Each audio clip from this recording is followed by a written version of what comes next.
আসসালামু আলাইকুম। প্রিয় দর্শক, অন্য মঞ্চের আলোচনায় আপনাদের সকলকে আমন্ত্রণ জানাচ্ছি। আজ শুক্রবারে আমাদের এই নিয়মিত অতিথি সাংবাদিক ও কলামিস্ট জনাব আনিস আলমগীর আমাদের সঙ্গে রয়েছেন। আনিস আলমগীর, আপনাকে স্বাগত জানাচ্ছি। ধন্যবাদ আপনাকে। জনাব আনিস আলমগীর, আপনি খেয়াল করেছেন আপনাকে আমি সাংবাদিক ও কলামিস্ট এই কথাটা এইভাবে অভিহিত করেছি। এটা আপনারই চাহিদা ছিল, আপনি আগের থেকেই বলতেন যে ওই সাংবাদিকের আগে সিনিয়রটা যেন না বলি। কিন্তু আমি একটা জিনিস বুঝি না, যে সিনিয়র বললেই কি আর না বললেই কি। আমাদের সাংবাদিকতা আমরা দেখেছি রিপোর্টারদের মধ্যে সিনিয়র রিপোর্টার হওয়ার জন্য আমাদের সে কি আকুতি ছিল এক সময়। তো এটা আমি আলোচনাটা বড় করছি এই কারণে যে আপনি লক্ষ্য করেছেন গত কদিন ধরে সিনিয়র সাংবাদিক এটা যেন একটা গালিতে পরিণত করার চেষ্টা চলছে। সিনিয়র সাংবাদিক বলতেই হবে, এটা কি কোনো সাংবাদিক চেয়ে নেয়? কেউ কি বলে যে আমাকে সিনিয়র সাংবাদিক বলেন? যেমন আমাকে অনেক মানে টেলিভিশনে তারা অভিহিত করে সিনিয়র সাংবাদিক হিসেবে। এটা কি শুরু থেকেই করতো? তা তো না, ইদানিং করে। এখন আমি কি তাদের বলবো যে আপনি আমাকে কিছুই বলেন না? যেমন আমি তো, আমাকে আবার অনেকে বলে, আপনি অনেকে যখন ফেসবুকে লেখে আপনি কিসের সাংবাদিক, কোথায় চাকরি করেন, এই ধরনের কথা কিন্তু আসছে। ভাই, চাকরি তো করি না, এটা সত্য। আমি তো 2022-এর পরে চাকরি করি না, বাকি জীবনও করতে চাই না। তো এখন চাকরি না করলে কি আমি সাংবাদিক হতে পারবো না? তো এই যে বিতর্কটা উঠেছে, এই বিতর্কে নিয়ে আপনার একটু মতামত জানতে চাই। ধন্যবাদ মাসুদ ভাই এই প্রশ্ন করার জন্য। দেখেন, আমাকে যদি সিনিয়র সাংবাদিক বলে তাতে আমার কোনো আপত্তি নাই, কারণ সিনিয়র সাংবাদিক তো অবশ্যই আমি। কারণ আমি সিনিয়র সাংবাদিক হব না তো কে সিনিয়র সাংবাদিক? মনে করেন, কিন্তু আপনি যেটা বললেন শুরু থেকে সিনিয়র সাংবাদিক, এটা আমি ব্যবহার করি কিনা, আমি এটা ব্যবহার করি না। আমার আজ থেকে 20 বছর ধরে আমি কলাম লিখি, আমার সেই কলামগুলোর নিচে পরিচিতি লেখা থাকে। সেই পরিচিতিগুলোতে গিয়ে আপনি দেখবেন কখনো লেখা আছে সাংবাদিক ও শিক্ষক, কখনো লেখা আছে সাংবাদিক ও columnist. This is my identity. Even আমি এই আইডেন্টিটি লিখি কেন, যখন আমি মানবকণ্ঠের এডিটর, তখন আমাকে প্রয়াত মহিউদ্দিন, কলামিস্ট একজন, আপনি চিনেন, ফরেন মিনিস্ট্রিতে কাজ হ্যাঁ, করতেন, হ্যাঁ, হ্যাঁ, হ্যাঁ। একজন একদিন আমার উপর চরম ক্ষিপ্ত হলো, আপনি নিজের পরিচয় দেন সাংবাদিক ও কলামিস্ট, আপনি কেন সম্পাদক মানবকণ্ঠ লেখেন না? তাই বললাম যে ভাইরে, ওইটা হচ্ছে আমার একটা পদবি, আমি এক জায়গায় কাজ করছি তাই, কিন্তু আমার পরিচিতি কি? আমি সাংবাদিক, আমি কলামিস্ট, বা আমি শিল্পী। এটা তো আমার একটা বড় পরিচয়, বৃহত্তর আঙ্গিকে পরিচয়। আমি ওই পত্রিকার সম্পাদক, ওই পত্রিকার সিনিয়র রিপোর্টার, এগুলো তো আমার পরিচয় দরকার নাই। ওটা তো ওই প্রতিষ্ঠানের পরিচয়। বাংলাদেশে এটা নিয়ে একটা ইয়ের মধ্যে আছে, বাংলাদেশের মিডিয়া জগৎ এবং মিডিয়া জগতের বাইরের লোকজন এক ধরনের ভ্রান্তিতে আছে যে সিনিয়র সাংবাদিক পরিচয় দিলে আসলে কি বুঝায়। সারা ওয়ার্ল্ডে সিনিয়র জার্নালিস্ট বুঝাতে চায় যে আপনার প্রতিষ্ঠানের পরিচয় সে দেবে না। বিবিসিতে আপনি কখনো যাবেন, দেখবেন বিবিসি কখনো আপনার পরিচয় দেবে না, বলবে ঢাকার সিনিয়র সাংবাদিক, ঢাকার সাংবাদিক, এভাবে কথা বলবে। হ্যাঁ, বা লন্ডনের সাংবাদিক, এরকম করে। তবে এখানে আমি একটু আপনাকে বলি যে বিবিসির এই নিয়ম পরিবর্তন করতে আমি বাধ্য করেছি। আমি যখন বাগদাদে ছিলাম এবং আমি যখন ইরাক যুদ্ধ করছিলাম, শুধু তখন না, এর আগে আফগানিস্তানে থাকতে, আমি আমি বললাম যে আমি আফগান এই ওয়ার ফিল্ডে আছি, এত কষ্ট করছি, এবং আমাকে স্পন্সর করছে আজকের কাগজ। তো আমাকে শুধু ঢাকার সাংবাদিক পরিচয় দিলে হবে না, আমার প্রতিষ্ঠানের পরিচয় দিতে হবে, কারণ তারা স্পন্সর করে আছে আমাকে। তো বিবিসি 1 ঘন্টা সময় নিয়েছে, 1 ঘন্টা পরে আমাকে ফোন করে বললেন, মানসী বলবো, আপনি চেনেন নিচে তাকে, বলছে আনিস, আমাদের এত বছরের ইতিহাসের, এই সাংবাদিকতার ইতিহাসে এইটা আপনি পলিসি চেঞ্জ করে দিয়েছেন, যে আপনি বাধ্য করেছেন আপনার প্রতিষ্ঠানের পরিচয় দিতে। বিবিসি যখন আমি ইরাক যুদ্ধ কভার করছিলাম তখনও আমার পত্রিকার নাম দিয়েছিল, কারণ তার স্পন্সর। আমি যখন ইরাক থেকে রিপোর্ট দিতাম চ্যানেল আইতে, তখন চ্যানেল আইও এই পরিচয় দিত যে আজকের কাগজের ডিপ্লোমেটিক করেসপন্ডেন্ট বা সিনিয়র করেসপন্ডেন্ট কিছু একটা, আজকের কাগজের প্রতিনিধি, মোট কথা আমাকে সে পরিচয় দিতে হতো। তো এখন এই পরিচয়কে বাংলাদেশে আমি দেখতে পাচ্ছি যে এটা 5 আগস্টের পরে ইউনুসের কিছু পোষ্য দালাল, যেগুলোকে আমরা অস্বীকৃত সন্তান বলি ওদের, এরা মিডিয়াতে গিয়ে এটাকে বিকৃত করছে। এই পদবিতে অ্যাজ এফ সিনিয়র সাংবাদিক যারা, তারা রাস্তা থেকে উঠে এসেছে। হ্যাঁ, এটাকে বিকৃত করছে, এবং জাসি গ্রুপ এটাকে আবার ক্যাশ করে একটা এই বদ্ধ ছাগল গোষ্ঠীর মধ্যে এটা প্রচার করছে সিনিয়র সাংবাদিক মানে এরা মূর্খ, এরা চাকরি নেই, এরা কিছু জানে না। বাইরে 35 বছর ধরে চাকরি করছি, 4টা টেলিভিশনে হেড অফ নিউজ ছিলাম, একটা পত্রিকার এডিটর ছিলাম, ইরাক আফগানিস্তানের মতো যুদ্ধ কভার করেছি, দেশে এত বড় বড় ইভেন্ট কভার করেছি। তা আমি সাংবাদিকতা পড়েছি, সাংবাদিকতা পড়িয়েছি, সাংবাদিকতা করেছি, সাংবাদিকতা করিয়েছি। তো আমি যদি এই দেশের সিনিয়র সাংবাদিক না হই, তাহলে সিনিয়র সাংবাদিক কে? সিনিয়র সাংবাদিক কি ওই যে ব্যক্তি সাংবাদিকতা ছেড়ে বিজ্ঞাপন ব্যবসায় গিয়ে ক্লায়েন্টদেরকে মডেল সাপ্লাই দেয়? সে কি সিনিয়র সাংবাদিক? সে তো সিনিয়র সাংবাদিক দাবি করতে পারে না, সে সাংবাদিকই দাবি করতে পারে না। সো এরকম আমি পটল ব্যবসায়ী কি সিনিয়র সাংবাদিক? সে তো না। কিন্তু এরা, কিংবা বেকার বেকার ব্যারিস্টার, সেও এসে এখন টেলিভিশনে কথা বলে টক শোতে, এরা আবার কটাক্ষ করে যে আনিস আলমগীর ভাই আপনি কোথায় চাকরি করেন? আমি চাকরি কোথায় করি? সেটা তো করার দিন শেষ, আমি তো এখন অবসর টাইম এনজয় করছি এবং বেকারত্ব নিয়ে থাকছি মনে করো। কারণ তোমরা এমন একটা স্বাধীনতা দিয়েছো যে মিডিয়াতে চাকরি করা যাচ্ছে না। তো এমন একটা দিনে যেদিন চাকরি করার সুযোগ হবে সেদিন হয়তো চাকরি করব, কিন্তু এমন তো নয় যে চাকরি ছেড়ে দিয়ে, প্রফেশন ছেড়ে দিয়ে অন্য কোথাও চলে গিয়েছি, আলু পটল ব্যবসাতে চলে গিয়েছি, বেকারত্বের দিনগুলো তো সাংবাদিকতাতেই আছি। সো আমাদেরকে এটা কটাক্ষ করার জন্য এগুলো করে। সো আমি এটা খুব গায়ে লাগে না, but I know who I am. আমার এগুলো গায়ে লাগে না। কিন্তু আপনার এখানে আজকে বলতে হলো এই জন্যই যে সাধারণ কিছু মানুষের মধ্যে একটা যে কনসেপশন তৈরি হয়েছে সিনিয়র সাংবাদিক মানে হচ্ছে যে ওরা কিছুই জানে না। ও আমি একজনকে বলতে দেখলাম এরা এমন সব বয়ান তৈরি করে, ভুল তথ্য দেয়, অমুক তমুক। ভাই আমি আমার জীবন, আমি অন্যের কথা দায়িত্ব নেব না। আমার জীবনে জ্ঞাতসারে আমি কোনো ভুল তথ্য দিই নাই। আমার একটা তথ্য নিয়ে ইউনুসের 2 দালাল এবং প্যারিসে পলাতক পাখি বীর্যে জন্ম নেওয়া এক ইউটিউবার, সে এটা নিয়ে বিরাট একটা আর্টিকেল করেছে। আনিস আলমগীর বলেছিল যে 2 কোটি আওয়ামী লীগ গৃহহারা, এটা নিয়ে বিরাট কাহিনী বানিয়েছে। এরা রোহিঙ্গা বা শরণার্থী এবং ইন্টারনালি ডিসপ্লেস পিপল কি সেই সংজ্ঞাটুকু জানে না। ইন্টারনালি ডিসপ্লেস পিপল আজ 1 কোটি, 1.5 কোটি, 2 কোটি পর্যন্ত তো ছিল এবং এখনো তো আছে। আমি আওয়ামী লীগ করে এই জন্য বাড়িতে যেতে পারে না, এরা অন্য জায়গায় বাড়ি বাড়ি করেছে। ঢাকার লোক সিলেটে আছে, সিলেটের লোক ঢাকায় আছে, এরকম সারা বাংলাদেশে আছে। আমার পরিবার থেকে 2 জন ব্যক্তি বাইরে চলে গেছে, দেশের বাইরে চলে গেছে। তো আমি আর কাকে উদাহরণ দেব? তো আমি এটা হচ্ছে যে আপনার তথ্য নিয়ে আপনি চ্যালেঞ্জ করতে পারেন, তারা তথ্য নিয়ে চ্যালেঞ্জ করছে, তারা করুক, কিন্তু অজ্ঞাতসারে করেছে।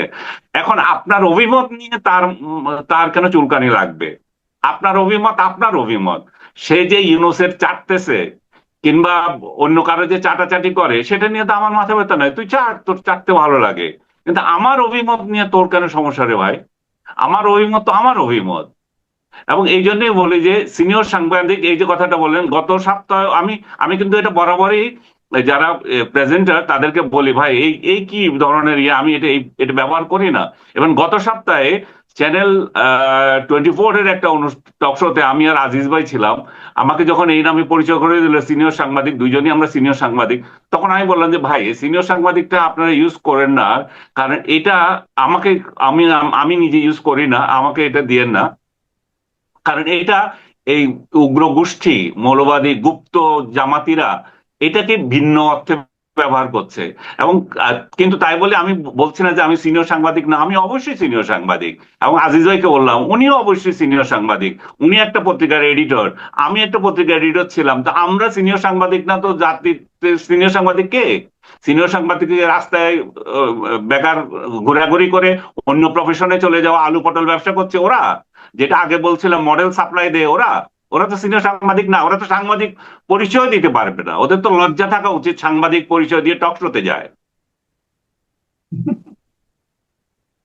এবং আপনাকেও গালাগালি করছে এটা নিয়ে। আপনাকে আমি কি বলবো? আপনি জার্নালিজম করেছেন, এত বছর ধরে জার্নালিজম করছেন, এতগুলো প্রতিষ্ঠানের আপনি বড় দায়িত্ব পালন করেছেন, হেড অফ নিউজ ছিলেন, এবং আপনি সাংবাদিকতা করে এসেছেন। ভাই আমরা তো বাই চয়েস সাংবাদিক হয়েছি, তোদের মতো বাই চান্স তো সাংবাদিক হই নাই, বাই চান্স তো সাংবাদিক হতে আসি নাই।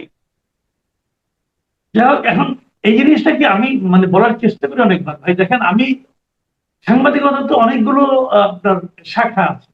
আমি এটাও একজনকে বলছিলাম, ভাই সাংবাদিকদের মধ্যে একটা ফ্রিল্যান্স জার্নালিস্ট বলে একটা ব্যাপার আছে। আমি বিভিন্ন পত্রিকায় কলম লিখছি, তাই না? তো এখন আমাকে চাকরি করতে হবে, চাকরি তো আমি তো একসময় অবসরে যাব, এবং আমি তো পরিণত বয়সে অবসর নিয়েছি, অবসর দেওয়ার বয়সে হয়েছে, কারণ অবসর কেন নিলাম, অথবা এখন কেন চাকরি করছি না, এই জন্য আমি সাংবাদিক নিজেকে বলতে ভয় কেন বলি আপনাকে, আমার যেটা মনে হয় ওনারা আসলে এই লোকগুলোকে ভয় পায়, এবং এই লোকগুলো বিভিন্ন লজিকে ওরা কোনো জবাব দিতে পারে না। এখন ওই যে বলেন না, গ্রামে একটা প্রবাদ আছে, যে তোমার সঙ্গে পারলাম না, তোমার লাউ গাছ ছিঁড়ে ফেলে গেল। কারণ আমার সঙ্গে আর্গুমেন্টে পারে না, তখন যে এটা যাও, আর বিদ্যুতের ব্যাপার নিয়ে এত আলোচনা করি না। আমরা বরং এখন একটু আপনার কন্টেম্পোরারি ইস্যুগুলোতে যাই।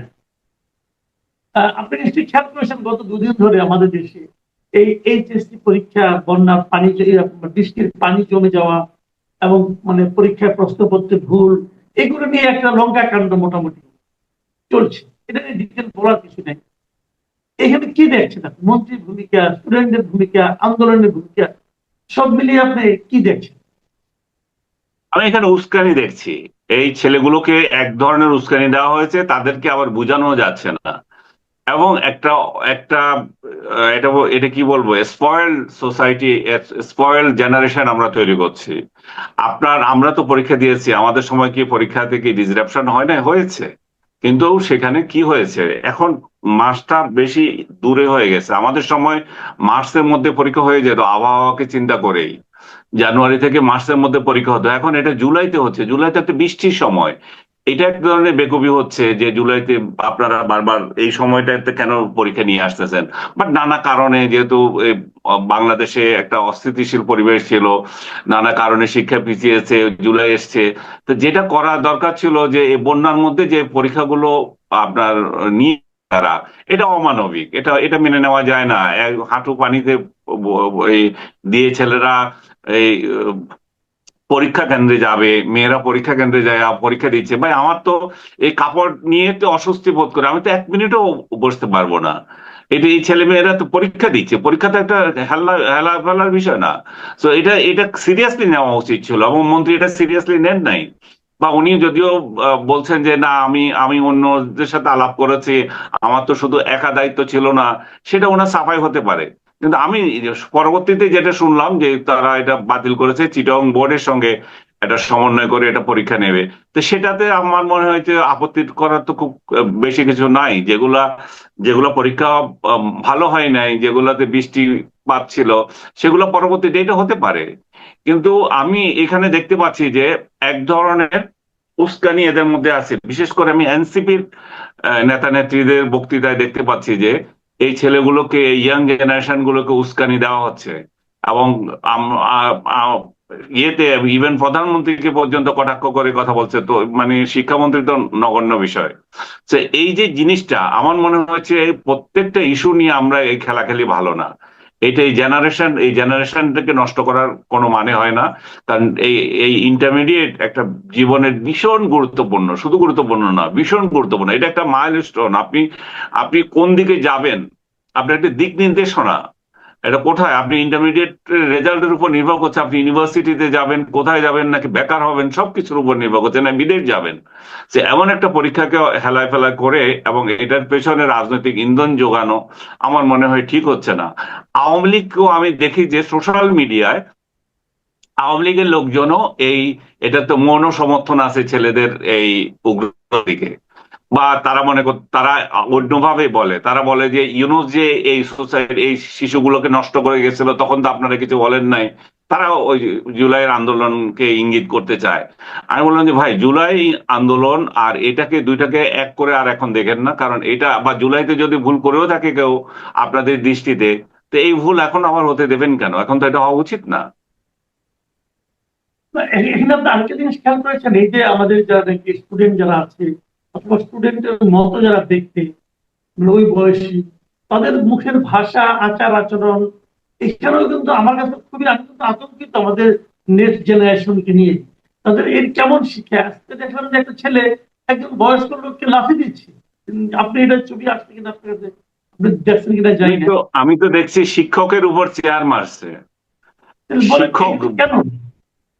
এগুলো এগুলো হচ্ছে অবক্ষয়।